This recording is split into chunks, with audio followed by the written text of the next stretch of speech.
Steve Rennie bilang bukan Anda yang harus pindah, tapi musiknya yang harus terdengar di LA gitu. Tapi yang terbaik adalah if you want to preserve your music, start your local scene katanya gitu.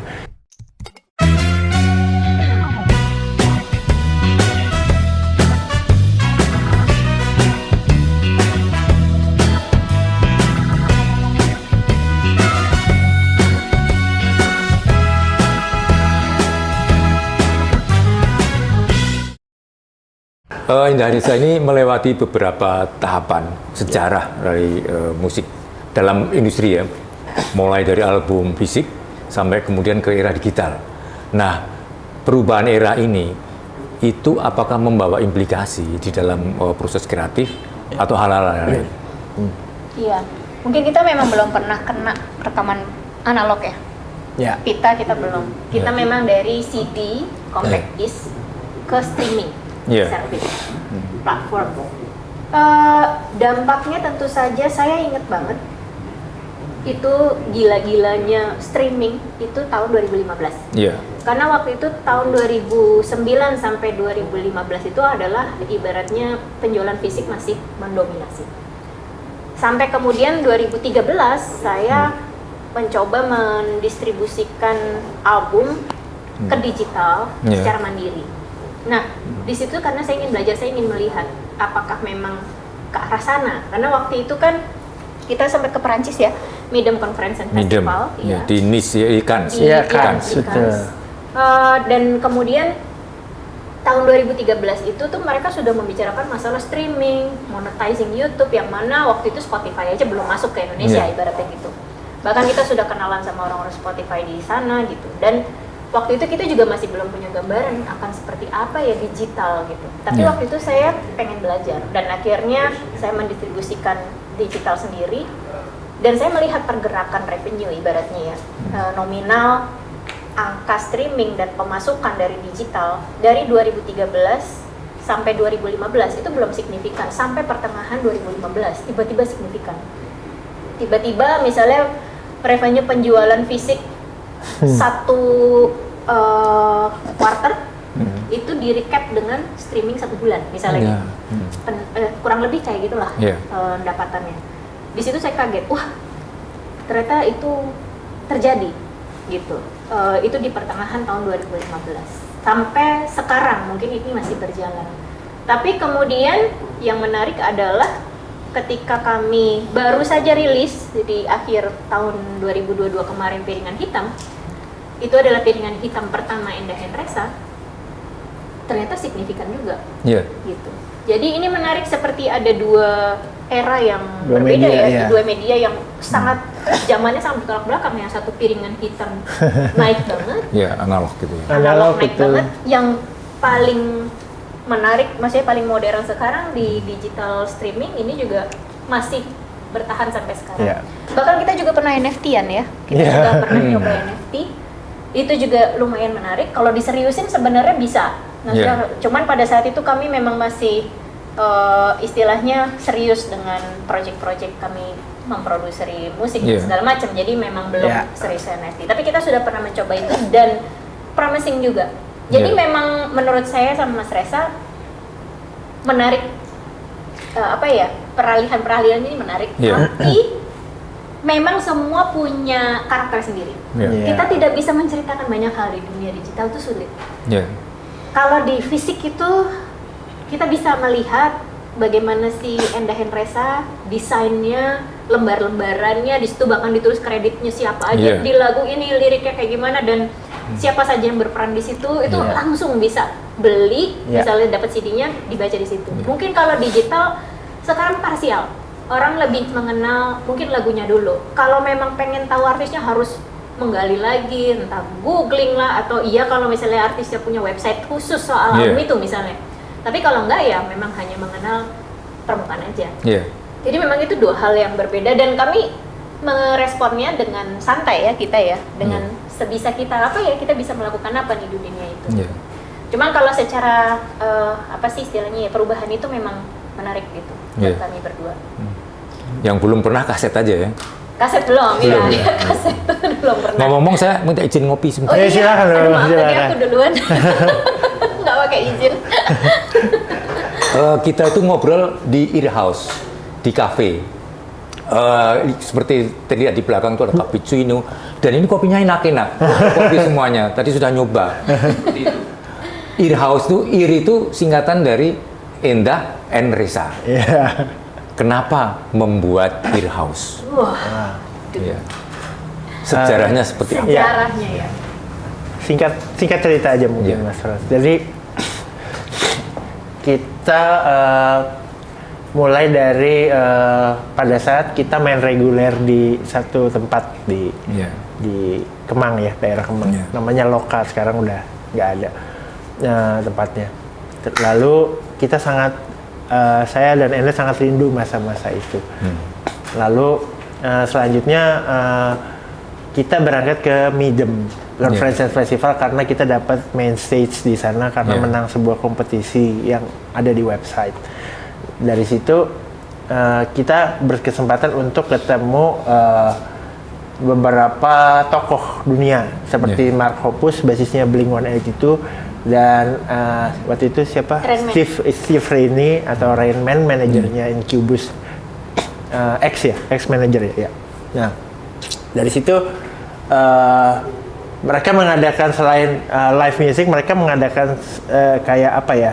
Seminar kecil yang isinya hanya 15 orang, 10 orang, paling banyak 30 orang gitu. Ya, tapi dengan pembicara yang luar biasa gitu. Waktu itu ada yang bertanya ke Steve Rainey, saya punya musik dari mana? Kanada. Dari Kanada. Saya Punya band. Mas Steve, saya punya band dari Kanada. Nah, apakah saya harus ke LA untuk harus tinggal pindah ke LA untuk menjual musik saya gitu? Maksudnya, apakah saya harus rekaman di LA, pindah gitu, jual dia bilang kok jual rumah dan jual mobil. Ya, untuk pindah ke LA gitu. Lalu si Steve bilang, bukan Anda yang harus pindah, tapi musiknya yang harus terdengar di LA gitu. Tapi yang terbaik adalah if you want to preserve your music, start your local scene katanya gitu. Jadi bikin scene dari lokal di Kanada gitu, supaya bisa terdengar ke LA, lalu Anda terkenal gitu. Mungkin seperti itu ya bayangannya. Kita waktu itu pulang dari situ stres Mas Frans. Karena kita gambarannya ingin go internasional pada saat itu kan, makanya sudah ke Midem, udah segala dan lagu-lagunya udah disiapin itu ya. Iya benar, jadi udah semuanya udah terplan dan ada kata-kata start your local scene gitu, sedangkan kita tidak bikin apa-apa di lingkungan ini gitu. Jadi singkatnya, pulang dari situ kita mulai berpikir bagaimana untuk membuat sebuah wadah yang kalau dari Indonesia dikecilin jadi Tangerang Selatan gitu, kecilin dari jadi Pamulang, tempat kita tinggal, dan apa yang kita bisa bikin di scene sekitar sehingga tetangga kita tahu. Dari situ saja gitu. Jadi daerahnya juga harus unik gitu, kayak semua konsep. Jadi saya mengulang proses remake making and Reza, kelebihannya apa, kekurangannya apa. Lalu terjadilah si Ear House ini, Endah and Reza House, yaitu ruang tamu kita yang ada di Pamulang, Tangerang Selatan. Kenapa di Pamulang? Karena dekat rumah. Dan ini adalah suasana pada saat kita main reguler dulu. Jadi kalau kita kangen main, tinggal kita main di panggung situ. Nggak ada yang bayar, nggak apa-apa. Kita bayar diri kita sendiri. Yang penting kesenangan itu tetap ada gitu Mas Bro. Jadi ini mengingatkan bagaimana kita dulu berjuang di awal sampai sekarang gitu. Terus aktivitasnya apa di sini? Selain tadi main sendiri. Banyak banget. Di sini tuh setiap hari Senin ada Ear House Songwriting Club. Jadi setiap hari Senin malam. Jadi ada kumpul-kumpul penulis lagu. Itu terbuka untuk siapapun, baik itu yang udah pernah nulis atau belum sama sekali. Gratis. Dan gratis. Jadi kita ngumpul di sini dan selalu ada kegiatan rutin setiap minggu dan ada PR. Ibaratnya kayak ini minggu depan temanya ini ya, ayo perform gitu. Jadi semua bisa perform di panggung Ear House lah. Dan kemudian hari Kamis biasanya ada performance dari band-band yang mau mempromosikan musiknya, dan itu juga lagi-lagi kita support. Karena kita tahu bahwa sangat sulit untuk mencari tempat gigs untuk band-band yang punya karya sendiri. Aku sendiri juga sama saya pernah merasakan itu. Jadi tempat ini sangat terbuka untuk teman-teman yang memang apalagi dari luar kota gitu, yang lagi tour, mau menyambangi silahkan gitu. Terus kemudian kita akan mengadakan lagi di tahun ini open mic. Ibaratnya open stage. Jadi setiap orang bisa perform dengan waktu tertentu, mungkin lebih singkat gitu ya. 7 menit durasinya untuk misalnya mainkan lagu sendiri dan juga baca puisi atau misalnya stand up comedy dan segala macam. Jadi memang itu bisa dilakukan di sini. Akan start dalam waktu dekat lagi gitu. Setelah sempat terhenti karena pandemi. Dan banyak juga sih yang sudah mulai menghubungi untuk bikin acara-acara semacam diskusi buku gitu. Nanti rencananya akan kerjasama juga dengan kios milik teman-teman Efek Rumah Kaca. Mereka akan bikin 1 hari untuk diskusi buku dan literasi di sini. Untuk kemudian juga ada musisi yang tampil. Jadi kurang lebih seperti itu ya. Setiap hari selalu ada dan selalu ada kegiatan musikal dan diskusi-diskusi semacam itu. Gitu. Boleh dibilang ini semacam tanggung jawab sosial dari Indra dan Reza ya. Karena membuka ruang publik bagi siapapun untuk hadir, dan ini menjadi semacam tempat penyemaian seperti itu ya. Sejauh ini ada hasilnya nggak? Hasilnya secara bisnis mungkin CSR ya, Mas. Jadi ini adalah salah satu proyek CSR kita. Tapi kalau secara teman, tak terhingga sih. Banyak banget, kami merasa banyak teman dan itu dari berbagai generasi. Apalagi kita juga banyak musisi-musisi yang juga suka menyambangi sini. Banyak juga teman-teman penulis lagu yang dari belajar nulis, dari belum produktif sampai kemudian mereka udah bikin album. Banyak juga yang stand up comedian yang dulu mungkin cuma di sini dan kemudian sekarang udah kemana-mana. Ada juga kayak misalnya contoh mungkin yang teman-teman tahu juga, misalnya Jason Ranti. Sebelum album pertamanya keluar juga showcase pertamanya di sini untuk semacam tes pasar gitu. Orang-orang suka apa enggak ya? Sebenarnya kan tempat ini dibutuhkan gitu betul. Untuk enggak Jason Ranti aja gitu, ada beberapa gitu kayak Sal Priadi dulu datang ke sini dari Malang pertama kali masih kosong, yang nonton Mas Frans, sekarang udah di sini kan. Oslo Ibrahim juga main di sini. Jadi Oslo Ibrahim dulu jadi beberapa artis memang buat jajal dan kita sangat senang sekali gitu. Hasilnya lebih buat kita sih Mas Ras. Mungkin jadi kita yang banyak belajar. Jadi itu sangat berharga banget buat kita. Tapi itu oleh-oleh Midem ya, oleh-oleh dari Midem. Membangun semacam ekosistem kecil gitu untuk kreativitas dalam bentuk apapun. Saya jadi ingat Wapres, warung apresiasi di Bulungan itu. Juga rumah musik Hari Rosli di Supratman, Bandung, Kang Hari. Ya seperti itu. Memang ada hubungannya, artinya pokoknya pengaruh apa gitu, inspirasi apa gitu. Jadi orang apresiasi. Aku anak Wapres lah. Oh iya, baru ketahuan. Sampai nginep-nginep. Iya. Anak buahnya Mas Anto Baret. Ini pernah juga main sama Anto Baret. Di ulang tahun KPJ Mas Reza. Tombak pengamen jalanan ya. Wah, aku sih sebenarnya kalau dibilang hubungan latar belakang aku sama Wapres tuh dekat sekali. Memang karena dulu ya panggung pertama Indah Hendres aja di situ ya.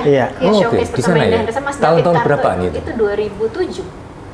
Oke. Yang Mas David Karto lihat itu di situ. Mengubah hidup kami berdua ibaratnya ya, karena Mas David pernah lihat kami di situ. David Karto. Terus kalau kaitannya sama Kang Hari?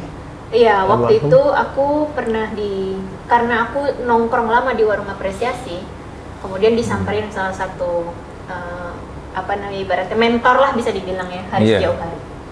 Karena waktu itu lagi suka nongkrong di Wapres juga, terus bilang, kamu nggak mau kuliah ya? Gitu. Karena waktu itu aku lulus SMA tuh kosong 3 tahun, gap year lah.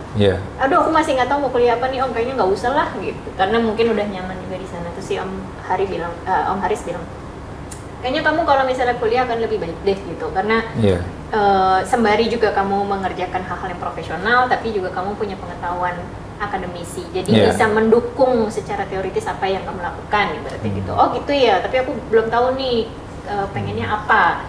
Ya udah coba yuk kita ngomong sama Om Hari Rusli. Dan pada saat itu juga aku langsung diajak ke Bandung, ketemulah sama di Supratman itu ya. Ketemulah, iya benar di Supratman itu. ketemulah sama Om Hari Rusli. Waktu itu ngobrol bertiga, jadi aku Om Haris sama Om Hari Rusli. Waktu itu Om Haris lebih simpel kayak, Lari, nih, bandel nih, gak mau kuliah. Oh gitu ya. Jewer aja gitu. Aku sambil ketawa-ketawa. Kenapa kamu gak mau kuliah? Aku bingung sebenarnya mau kuliah apa. Memangnya musik itu harus kuliah ya? Aku pikir kan gitu ya. Kang Hari Rusli, ya mungkin bisa enggak. Tapi mungkin kalau misalnya kamu ngambil jurusan yang misalnya jurusannya adalah musik pendidikan, itu akan bagus. Karena mungkin kalau performance ya kamu sudah bisa. Dan mungkin ada waktunya. Tapi kalau pendidikan, mungkin kamu akan bisa terus mengajar sepanjang hidupmu gitu. Ya udah akhirnya gitu ya. Dan kemudian beliau merekomendasikan beberapa tempat. Aku pilih yang di Karawaci gitu. Karena dekat rumah juga, maksudnya nggak terlalu jauh lah. Akhirnya ya sudah. Akhirnya aku memutuskan untuk kuliah musik di situ. Jadi memang hubungannya sama tempat-tempat itu memang sangat erat gitu ya. Iya, sangat erat. Dan aku jadi keinget tadi Mas Pras ngomong gitu. Iya sih, sebenarnya kalau dipikir-pikir, Earhouse tuh kayak Wapres ya. Iya. Kayak Wapres, kayak tempatnya Kang Hari juga. Karena kalau di Wapres mungkin lebih ke showcase-nya. Kalau di Hari Rusli itu lebih ada komunitas belajarnya, karena kan Hari Rusli kan suka ngajar di sini. Jadi di sini juga ada kegiatan, maksudnya sharing-sharingnya itu juga ada. Jadi ya juga ya, mungkin ini peleburan tempat-tempat itu. Bawah sadar ya. Bawah sadar, betul. Seperti itu. Iya, aku baru nyadar sih. Earhouse ini bagian dari semacam fungsi-fungsi sosial seniman, seperti yang tadi Indah ceritakan bagaimana Kang Hari membuat komunitas dan akhirnya menjadi ruang publik untuk berkreasi. Begitu juga Wapres di Jakarta. Nah, Indah juga terlibat di dalam konser amal yang digelar Bentara Budaya untuk mencari dana mengumpulkan dana untuk saudara-saudara kita yang terkena bencana di Cianjur, gempa di Cianjur. Sebagai kebetulan yang menggelar itu para gitaris, Indah sebagai gitaris juga dan vokalis. Mas Risa nggak ikut waktu itu, tapi dia berada di belakang panggung. Nggak ada. Itu bagian dari aktivitas Indah di luar aktivitasnya sebagai seniman musik seperti itu. Mungkin ini pertanyaan terakhir. Next program apa? Program kedepannya apa ini? Setelah kita memasuki tahun 2023. Jadi Endah and Reza sendiri akan mengeluarkan sebuah albumnya, berarti album ke-6 ya. 6. Jadi album ke-6, doakan saja tahun ini, karena ini sebenarnya lagu dibuat pada saat pandemi. 2021 betul. 2021. Dan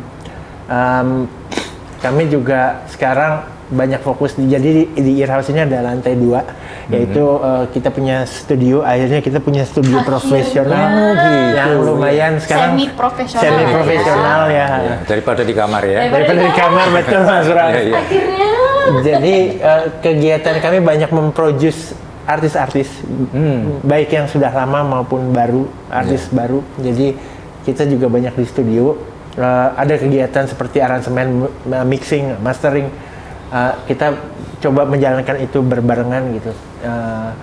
Lalu apalagi? Ya, dibuka dengan keluar single juga ya, tahun ini nanti akan keluar single, tapi memang di luar album. Jadi sebenarnya ini juga materi lama yang keluar gitu. Dan ini adalah hadiah ulang tahun pernikahan kita yang saya persembahkan dari voice note-nya Endah. Jadi nanti next single yang ada adalah bagaimana saya bekerja sebagai produser merangkai si satu voice note itu menjadi sebuah orkestra. Oh gitu. Nanti abis ini kalau off air saya dengerin ke Mas Ras sama yang di rumah. Itu tidak dirancang sebelumnya? Enggak. Voice note-nya itu? Enggak. Jadi dan tidak direcek ulang. Oh begitu. Jadi di ulang, jadi memang iseng aja. Dan itu pengalaman waktu kami di Australia, Melbourne. Jadi di kamar Endah nulis lagu yang dibuat dia. Ada satu tempat yang berkesan sekali buat dia, namanya Camberwell.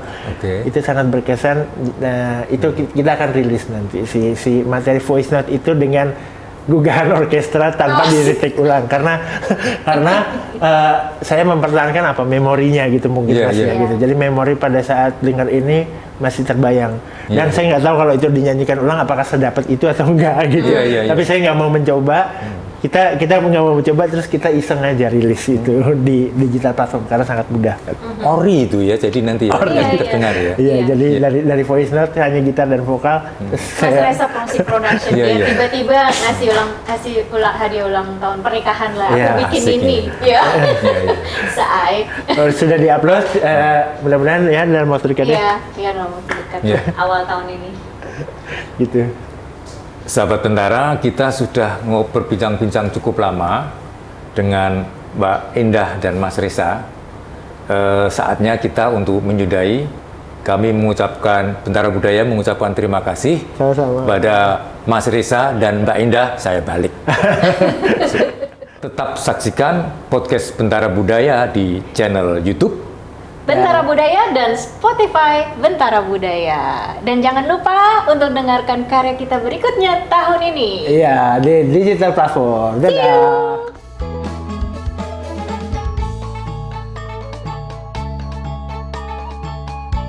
Jangan lupa like, komen, share, dan subscribe channel Bentara Budaya, serta nyalakan lonceng notifikasinya ya.